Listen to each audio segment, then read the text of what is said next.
बहुत समय पहले एक बूढ़ा और गरीब मुसलमान मछुआरा था जो ईमानदार, धार्मिक और मेहनती था। उसका गुजारा मछलियां पकड़कर होता था। हर दिन वह 4 बार नदी में जाल डालता और जो भी मिलता उसी से अपने परिवार का पेट पालता। एक दिन वह रोज की तरह सुबह उठकर नदी पर पहुंचा।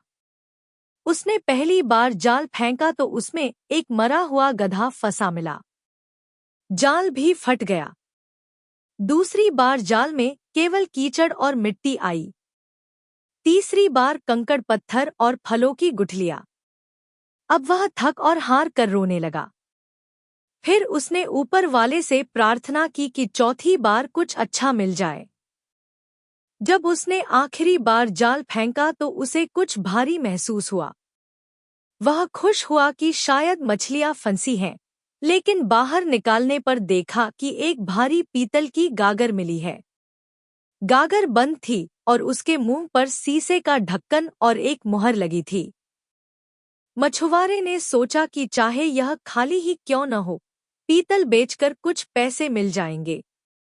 उसने गागर खोली तो उसमें से धुआं निकलने लगा जो धीरे धीरे आसमान में भर गया और फिर एक विशाल दैत्य का रूप ले लिया। मछुआरा डर गया लेकिन दैत्य को कहते सुना कि हे सुलेमान, मुझे क्षमा करो। मछुआरे ने हैरानी से पूछा, सुलेमान को तो मरे सैकड़ों साल हो गए, तू कौन है? दैत्य ने बताया कि वह हजारों साल पहले राजा सुलेमान की अवज्ञा के कारण गागर में बंद कर दिया गया था।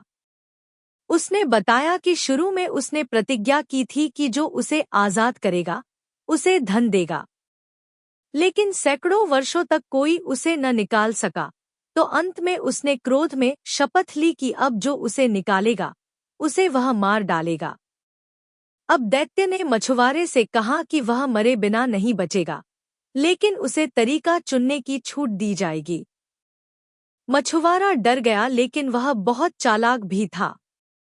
उसने दैत्य से कहा कि वह उसकी बात पर विश्वास नहीं करता कि इतना बड़ा दैत्य गागर में समा सकता है। दैत्य ने उसे दिखाने के लिए फिर धुएं में बदलकर गागर में समा गया। मछुआरे ने तुरंत गागर का ढक्कन फिर से बंद कर दिया और दैत्य को उसी में कैद कर दिया। अब दैत्य गिड़गिड़ाने लगा और माफी मांगने लगा, लेकिन मछुआरा बोला, अब तुझे फिर से नदी में फेंकना चाहिए ताकि तू किसी और की जान न ले सके। दैत्य ने अब अपने व्यवहार में बदलाव दिखाया और कहा कि यदि मछुआरा उसे छोड़ेगा तो वह उसका उपकार करेगा और उसे अमीर बना देगा। लेकिन मछुआरा उसकी बातों पर भरोसा नहीं कर रहा था। उसने कहा कि दुष्टों के साथ भलाई का यही परिणाम होता है।